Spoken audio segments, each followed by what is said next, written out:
Em 1641, o nordeste do Brasil era um campo de batalha. A terra do açúcar estava dividida entre colonos portugueses e invasores holandeses.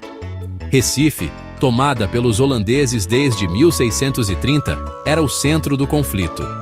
A guerra não era só de exércitos, famílias se dividiam, escravizados buscavam liberdade, e a economia do açúcar cambaleava.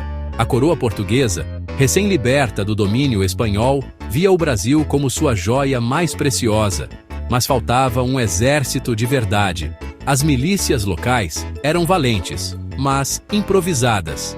Era preciso criar uma força profissional, paga pelo Estado, dedicada à guerra. Em 1641, Portugal começou a formar as tropas de primeira linha, plantando a semente de um exército permanente no Brasil. Não seria fácil nem rápido, mas era o início de uma nova era militar. A sobrevivência da colônia dependia dessa transformação. O futuro do Brasil estava em jogo, e a resposta começava ali, com cheiro de pólvora no ar. Nascia a necessidade de uma tropa de elite, capaz de mudar o curso da história. Para entender 1641, é preciso voltar no tempo. Portugal e Holanda disputavam o controle do açúcar brasileiro, enquanto Portugal estava sob domínio espanhol. Os holandeses, com sua poderosa Companhia das Índias Ocidentais, invadiram Pernambuco em 1630 e consolidaram seu domínio em Recife. Nassau governou com mão de ferro e modernização, mas nunca deixou de expandir pela força. Os colonos, sentindo-se abandonados por Portugal, resistiam como podiam, mas faltava comando e um exército regular. Em 1640, Portugal recuperou sua independência com Dom João IV. A prioridade era clara: retomar Pernambuco e expulsar os holandeses. A criação de um exército profissional no Brasil tornou-se urgente. Agora, a coroa podia finalmente organizar a defesa da colônia de forma sistemática. Era uma questão de honra e sobrevivência econômica. O Brasil precisava de soldados treinados, não apenas de improviso. A decisão de 1641 mudaria o destino da colônia. O exército profissional era o novo instrumento da coroa para garantir o Brasil. As tropas de primeira linha, criadas em 1641, mudaram a defesa do Brasil. Antes, a colônia dependia de guarnições pequenas, milícias de colonos e ordenanças desorganizadas. Agora, surgia uma força de soldados profissionais, pagos pela coroa e dedicados exclusivamente à guerra. Eles treinavam, mantinham armas e obedeciam a uma hierarquia rígida. Sua missão, defender o território dos holandeses e manter a ordem interna. Eram a vanguarda nas batalhas, nos cercos e nas campanhas militares. Também reprimiam revoltas e protegiam a soberania do rei. O treinamento seguia modelos europeus, com disciplina e táticas avançadas. Pela primeira vez, Portugal tinha uma máquina de guerra pronta para atacar e reconquistar o Brasil. A resistência deixava de ser improvisada. Era o início de uma força militar de verdade.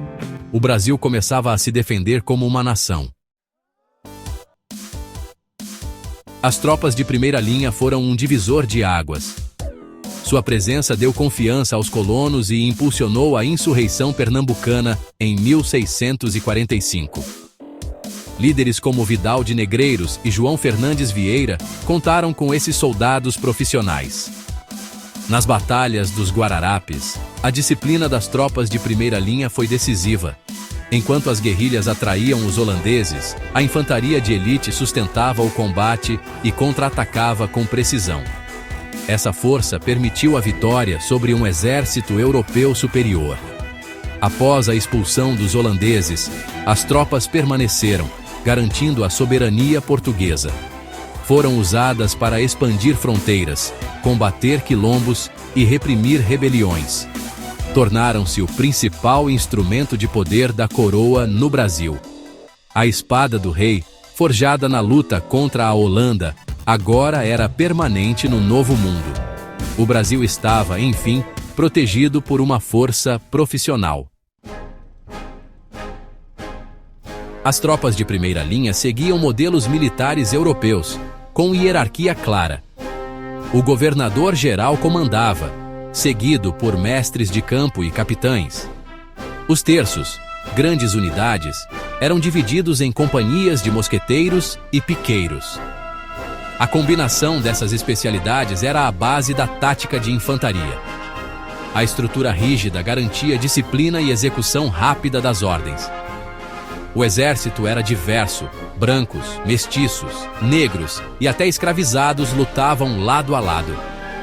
Muitos buscavam ascensão social ou liberdade em troca do serviço militar. A rotina era dura, com treinamento constante e punições severas, mas isso criava um forte espírito de corpo e camaradagem.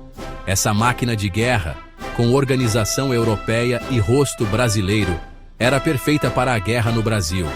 A disciplina e a diversidade tornaram-se marcas do exército colonial.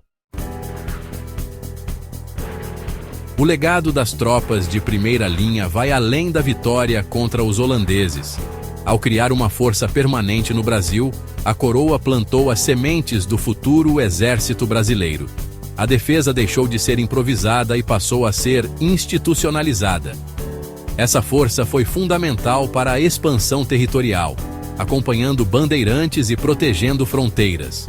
Participou de conflitos no Sul e garantiu a posse de vastas áreas. Também ajudou a criar uma identidade militar brasileira, celebrada nas batalhas dos Guararapes. Quando o Brasil se tornou independente, já tinha um exército estruturado.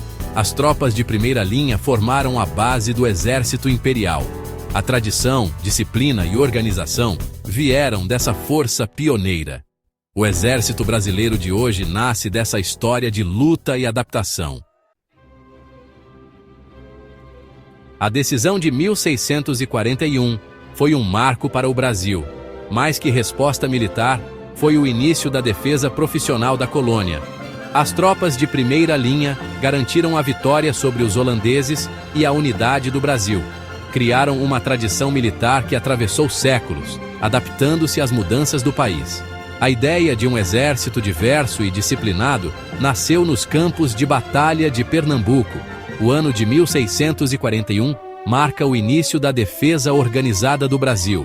Foi quando a colônia começou a forjar, com ferro e fogo, os meios para garantir sua existência. As tropas de primeira linha foram o primeiro esboço do Exército Nacional. Seu legado vive na soberania e no mapa do Brasil de hoje.